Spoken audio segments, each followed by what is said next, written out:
In northern Australia, the government has implemented COVID-19 quarantine camps on top of the 24-hour lockdowns. These camps are also known as National Resilience Center, NRC, and are branded as mandatory supervised quarantine.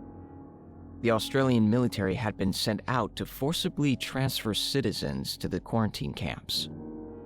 It was claimed by Minister Birmingham, "This is another step in our ongoing management of the COVID-19 pandemic and increases our ability to continue to safely return travelers into Australia for any ongoing quarantine requirements."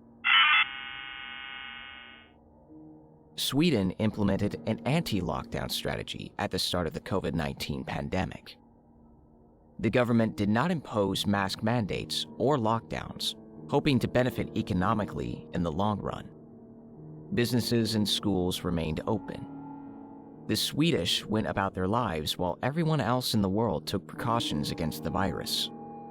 Sweden ranks 56 in the world in deaths per million. The most affected were the elderly and immigrants. About 50% of deaths came from nursing homes. That is about 7,700 deaths of nursing home residents. Sweden was not able to protect their most vulnerable. The Canadian government had announced a plan to impose financial penalties on their COVID-19 unvaccinated citizens. Premier of Quebec, François Legault, was suggesting a significant penalty of over $100. This health tax was then backtracked by Legault following public backlash by the Quebec people. Legault felt that there's an increase in the reaction of people and they are angrier than ever. Videos have surfaced of Indian police beating people that do not comply with COVID-19 rules. There's footage of police officers physically assaulting residents with sticks for not complying with lockdowns. The police even took it as far as killing a 32-year-old resident called Lal Swami. He was beaten by police batons and was taken to the hospital, where he was pronounced dead.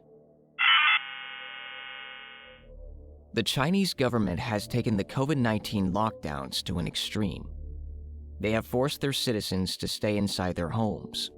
There are several pieces of footage circulating where citizens have had their home entrances wielded shut by the Chinese authorities. China has a strict zero-COVID policy.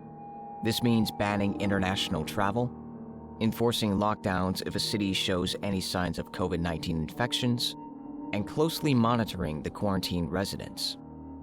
These mandatory lockdowns have caused serious ramifications on the global supply chain, and in some extreme cases, have halted manufacturing altogether.